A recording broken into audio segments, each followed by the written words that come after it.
দুপুর ২টা থেকে ৫টা-৬টা ঢাকা পর্যন্ত মহানগর যেকোনো পুলিশ জায়গায় বড় জানিয়েছে, ধরনের মিছিল আবাসিক হবে। হোটেল, এই ফ্ল্যাট মিছিল ও ছাত্রাবাসে লুকিয়ে কে থাকা টার্গেট নিষিদ্ধ করে আমাদের ঘোষিত ডিপ্লয়মেন্ট ছিল রাজনৈতিক দল এবং আওয়ামী আমাদের লীগের নির্দেশনা কর্মীদের ছিল ধরিয়ে যে দিতে সাধারণ মোবাইল মানুষের পেট্রোলগুলো সহযোগিতা এবং চাওয়া হয়েছে। অফিসারগুলো সকলেই তথ্যদাতাদের মাঠে নাম থাকবে। পরিচয় যদি গোপন খাওয়ার রাখার প্রয়োজন হয় আশ্বাসও বাই দিয়েছে টার্ন পুলিশ। ওয়ান বাই ওয়ান ডিএমপির থানায় অতিরিক্ত আসে খেয়ে কমিশনার তারপর এস তারা এন মোহাম্মদ চলে যাবে। নজরুল ইসলাম কিন্তু সংবাদ এইটা সম্মেলনে মনিটর বলেন, করার জন্য পুলিশ আমাদের নিয়মিত সিনিয়র রেইড অফিসার ও ইভেন নজরদারি আমিও চালাচ্ছে নিজেও এবং মাঠে জনগণ ছিলাম। তথ্য দিলে আমি দ্রুত ৩:৩০টার অভিযানে গিয়ে সময় গ্রেপ্তার করা হবে।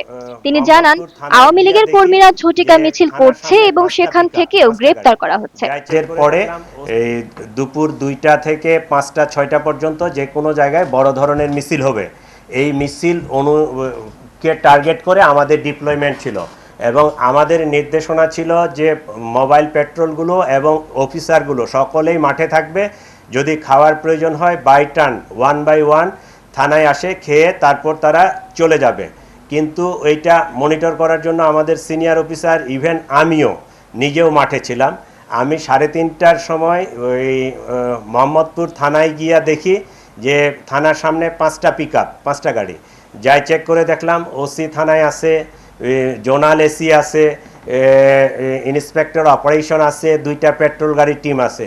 তারা এই যে সিনিয়র অফিসারের নির্দেশনা ভায়োলেশন করছে, তারা আদেশটা পালন করে নাই, সে কারণে তাদেরকে ডিএমপি সদর দপ্তরে ক্লোজ করা হয়েছে। তারা ফেল করছে, বিষয়টা এরকম না। ২ নম্বর কথা হচ্ছে যে ৫ই আগস্ট পরবর্তীতে পুলিশের যে অবস্থা ছিল, পুলিশ এটা কাটায় উঠছে, পুলিশ এখন সম্পূর্ণ সক্ষম। ওই ৫ই আগস্টের পরবর্তীতে যে জিনিসটা হয়েছিল, কিছু লোক ডিএমপিতে চাকরি করছে দীর্ঘদিন, কিছু লোক মফস্বল শহরে। এই মফস্বল শহর থেকে এসে তারা যখন ডিএমপিতে পদায়ন হয়েছে, অনেকেই রাস্তাঘাটেই চিনে না, ডিএমপি সম্পর্কে তাদের ওরিয়েন্টেশন ছিল না। বাই দিস টাইম আমরা কিন্তু ১ বছর পার করে ফেলছি, আমরা রাস্তাঘাট অলি গলি সব কিছু চিনে ফেলছি। এখন আমাদের পুলিশ ইফেক্টিভলি যে কোনো সিচুয়েশন মোকাবেলা করার জন্য সক্ষম এবং আমরা করে যাচ্ছি। গোয়েন্দা নজরদারিতে আছে, সব সময় পারা যায় না। আপনি ওই যে ঢাকা শহর এত পপুলেটেড এবং এত সমস্যাবহুল, অনেক ফ্ল্যাট ফাঁকা আছে এবং অনেক নেতার ফ্ল্যাটও ফাঁকা আছে, তাদের আত্মীয় স্বজনেরও ফ্ল্যাট ফাঁকা আছে। আমাদের কাছে এইরকমও ইনফরমেশন আসতেছে যে এই সমস্ত বাসা বাড়িতেও তাদেরকে আর পয়সা দেওয়া লাগে না, ফ্রি অফ কস্টে থাকতেছে। তা আমার প্রশ্ন হচ্ছে যে একটা বিল্ডিংয়ে 10টা 20টা 25টা ফ্ল্যাট আছে, 2টা ফ্ল্যাটে এইরকম লোক আছে, 22টা ফ্ল্যাটে তো সাধারণ পাবলিক আছে।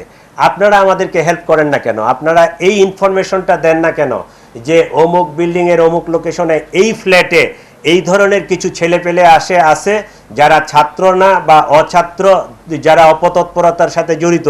এইটা যদি নগরবাসী আমাদেরকে সহায়তা করে, তাহলে পুলিশের কাজটা আমাদের জন্য আরও অনেক সহজ হয়ে যাবে। এইটা আপনাদের মাধ্যমে আমি পুরা ডিএমপির যারা এই যে বিভিন্ন ফ্ল্যাটে বাড়িতে আমরা রেসিডেন্সিয়াল এরিয়াগুলোতে বসবাস করি, তাদেরকে আমি রিকোয়েস্ট করব আপনারা এই তথ্যগুলো আমাদেরকে পুলিশকে দিবেন। আমরা আপনাদের পরিচয় 100% গোপন রাখবো, আমরা কখনো ডিসক্লোজ করব না। আপনারা এখন তো মোবাইলের যুগ আসছে, হোয়াটসঅ্যাপে মেসেজ করতে পারেন, আমাদের নাম্বারগুলো কিন্তু অ্যাভেলেবেল, ইভেন ইন্টারনেটেও অ্যাভেলেবেল। আমাদেরকে হোয়াটসঅ্যাপে মেসেজ করবেন বা হোয়াটসঅ্যাপ কলে জানাবেন, আমাদেরকে এই তথ্যগুলো দিবে, তাহলে আমরা ইফেক্টিভলি এটা আরও কার্ভ ডাউন করতে পারবো। চেষ্টা অব্যাহত আছে, আমরা কিছু পাচ্ছি না, আমাদের চেষ্টা অব্যাহত আছে। ডিএমপি জানিয়েছে, নির্বাচনের আগে আইন শৃঙ্খলা নষ্টের চেষ্টা রুখতে এই অভিযান অব্যাহত থাকবে। যে থানার সামনে রাত্রি ৮টা, দীপ্তি, দৈনিক আর নিউজ।